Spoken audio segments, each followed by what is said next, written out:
Hi everybody.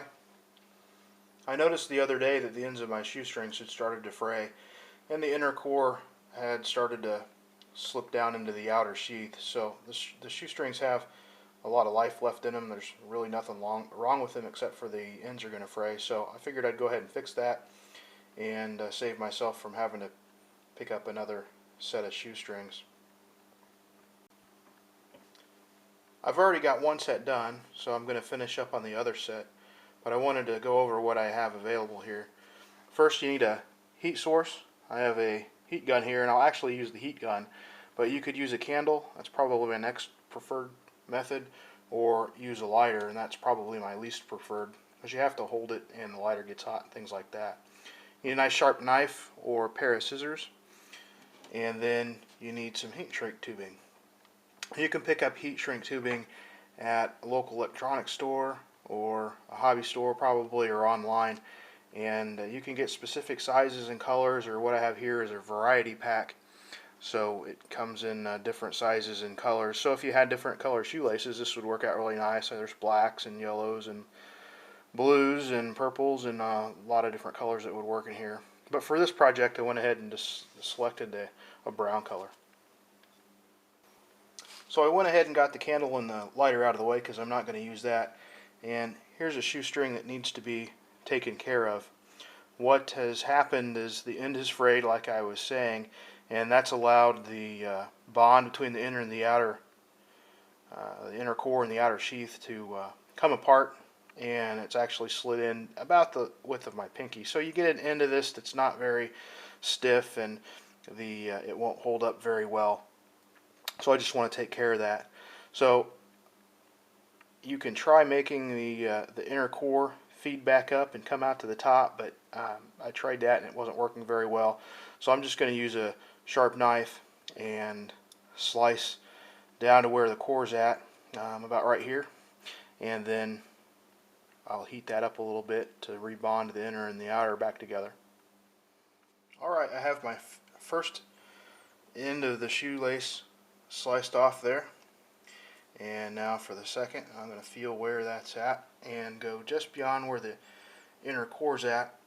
And I want to create as little fraying as possible. I want to keep it together, so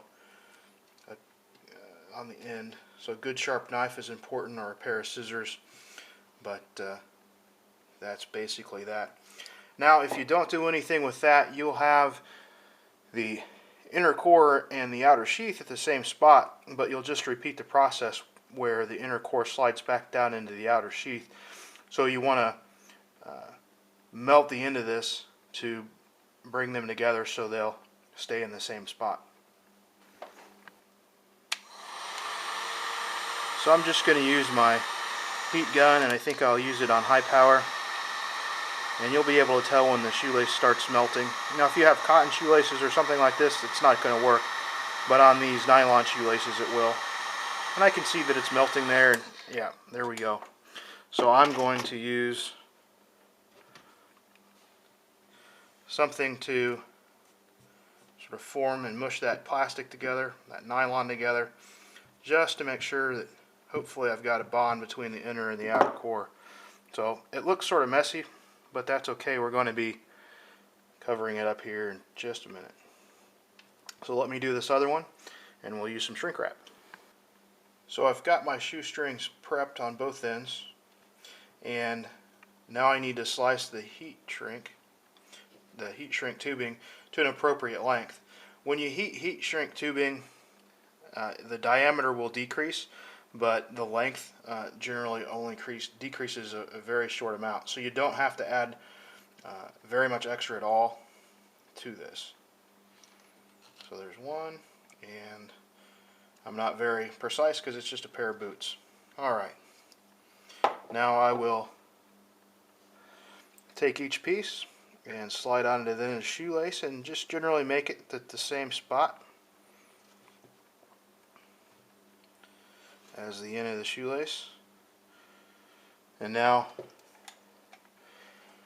I'll get my heat shrink back out of the way and my heat gun in hand, and I'm just going to use low heat on this and get it started, and it doesn't take very long at all.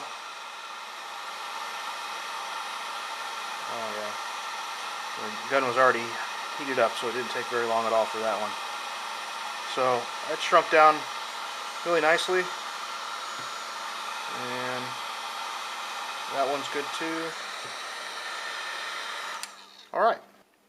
Alright, that's it. My shoelaces are back in action, and they'll give me many more miles. I didn't have to go out and buy any new ones. So if you've got some shoestrings that are basically in good condition, except for the end might be fraying a little bit, go out and get yourself some heat shrink tubing, and in 5 minutes you can be back on the trail and have good shoestrings. Hey, if you enjoyed this video, please click like and subscribe to my channel.